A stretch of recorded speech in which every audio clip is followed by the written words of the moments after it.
Ibn Battuta. कौन थे Ibn Battuta? Ibn Battuta का नाम तो आपने सुना होगा। फिल्मों में इब्ने बतूता के नाम से गाने भी सुने होंगे। बुजुर्गों से बातचीत के दौरान कई बार इब्ने बतूता का नाम भी सुना होगा। लेकिन इब्ने बतूता कौन थे? उनका असली नाम क्या था? असल में कोई इब्ने बतूता थे या सिर्फ ये कहानी है? आज के वीडियो में हम आपको बताएंगे कि इब्ने बतूता कौन थे और क्या वो कभी भारत भी आए थे, और इन सभी सवालों का जवाब इस वीडियो में आपको मिलेगा। आज से करीब 700 साल पहले 13 जून 1325 को मोरक्को का एक नौजवान अपने घर से निकला। इस शख्स ने अपनी जिंदगी में कई तारीखी और गैर मामूली सफर किए। अगली 3 दहाइयों के दौरान इस शख्स ने शुमाली अफ्रीका से चीन तक कई हैरत अंगेज सफर किए। इन सफर के दौरान उन्होंने जो कुछ लिखा उससे 14वीं सदी के बारे में कई अहम जानकारियां मिलती हैं। पता है इस जवान का नाम क्या था? इस नौजवान का नाम था अबू अब्दुल्ला मोहम्मद इब्ने बतूता, जो बाद में सिर्फ इब्ने बतूता के नाम से काफी मशहूर हुए।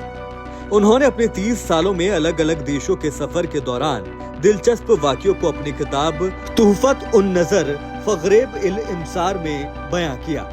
इसका अंग्रेजी तर्जुमा The Travels of Ibn Battuta नाम की किताब भी है। इब्ने बतूता की पैदाइश मोरक्को के टैंजियर शहर में इस्लामी दानिश्वरों के घराने में 24 फरवरी 1304 को हुआ था। इस्लामी घराने में पैदाइश होने की वजह से उनकी बुनियादी तालीम इस्लाम और कुरान रही।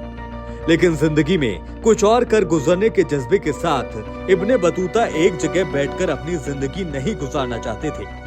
उन पर जिंदगी जीने का मकसद हासिल करने का जुनून सवार था। इसीलिए 21 साल की उम्र में इब्ने बतूता ने हज करने के इरादे से अपना शहर टैंजियर छोड़ दिया। तब शायद ही उन्हें ये पता था कि उनकी बाकी जिंदगी घूमने फिरने में ही गुजर जाएगी। हालांकि उनके पहले सफर की मंजिल मक्का शरीफ थी, लेकिन उनकी दयानतदारी, सकाफती दिलचस्पी और जुनून उन्हें और आगे ले गए। शुमाली अफ्रीका में इब्ने बतूता के सफर का इब्तिदाई मरहला निहायत मुश्किलों भरा और खतरनाक रहा, यहाँ तक कि उन्हें वहाँ रेगिस्तान और डाकुओं का भी सामना करना पड़ा। मिस्र पहुंचने पर इब्ने बतूता काहिरा को देखकर दंग रह गए, क्योंकि ये पुराने जमाने से ही सबसे खूबसूरत शहरों में से था। वहाँ उन्होंने मामलूक सल्तनत की बड़ी मस्जिदों, बाजारों और तालीमी इदारों का दौरा किया। मिस्र में अपने सफर के दौरान वो और ज्यादा जुनूनी हो गए। इसके बाद ही उन्होंने दुनिया की सैर करने का फैसला किया। उस जमाने में लोग तिजारत और तालीम के लिए दूसरे मुल्क जाया करते थे, लेकिन इब्ने बतूता को नए ममालिक और नए लोगों को जानने में काफी दिलचस्पी थी। उनकी दानिशमंदी और इस्लामी तालीम में महारत होने की वजह से दुनिया के कई बादशाहों ने उनका इस्तकबाल किया और उनकी मदद की, ताकि वो अपना सफर जारी रख सकें। 1326 में हज करने के बाद इराक के लिए निकल गए। उन्होंने अब्बासी खलीफाओं के पुराने गढ़ बगदाद का दौरा किया। ईरान में उनकी मुलाकात आखिरी मंगोल गवर्नर अबू सईद से हुई।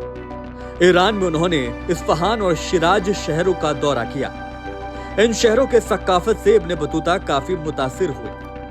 फिर वो जद्दा से एक जहाज पर सवार हुए। उन्होंने लाल सागर से यमन तक का सफर किया और फिर अदन के लिए रवाना हो गए। इसके बाद उन्होंने अफ्रीका के मशरिकी साहिल का सफर किया और फिर वो वापस मक्का लौट आए। मक्का में उन्होंने दिल्ली के सुल्तान मोहम्मद बिन तुगलक और मुस्लिम दानिश्वरों की रहमदिली के किस्से ने उनको काफी मुतासिर किया।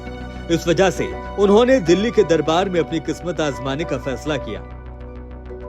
तारीख दानों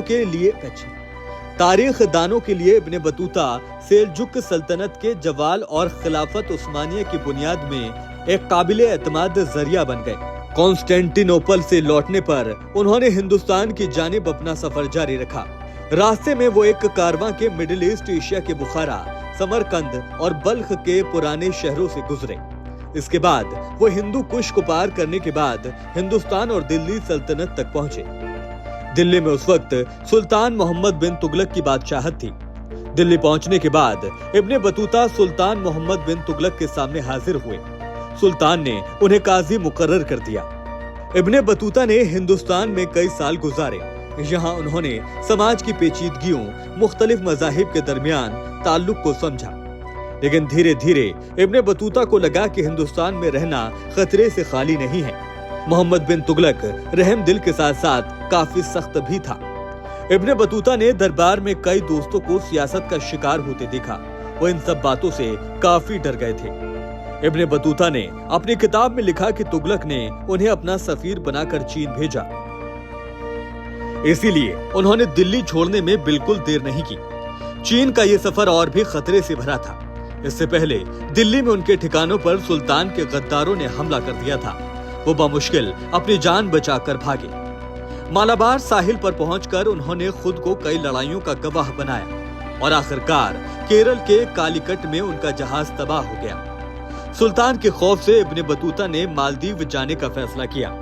वहां उन्होंने काजी के रूप में लगभग 2 साल बिताए। मालदीव से वो श्रीलंका गए, जहां उन्होंने हरे भरे नजारे देखे और बौद्ध मंदिरों का दौरा किया। इसके बाद वो बंगाल और असम गए।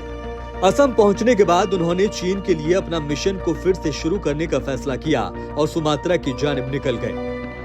इब्ने बतूता जहां भी गए उन्होंने लोगों और वहां के कल्चर को गहराई से सीखा। इस तरह से इब्ने बतूता ने 30 सालों में करीब 30 सालों में 1,20,000 स्क्वायर किलोमीटर सफर किया। इस मामले में उन्होंने मशहूर इतालवी रिसर्चर मार्को पोलो को भी पीछे छोड़ दिया। इब्ने बतूता का जिक्र 14वीं सदी की दुनिया की एक शानदार तस्वीर पेश करता है। उनकी तहरीरों में इस्लामी दुनिया का तफसील से जिक्र किया गया है। इसमें बड़े तिजारती नेटवर्क, तसव्वुरात और सकाफती ताल्लुकात के हवाले से कई अहम जानकारियां शामिल हैं। इब्ने बतूता के सफर से ये पता चलता है कि हज एक ऐसी चीज है जो इस्लामी दुनिया में मुसलमानों को मुत्तहिद करती है।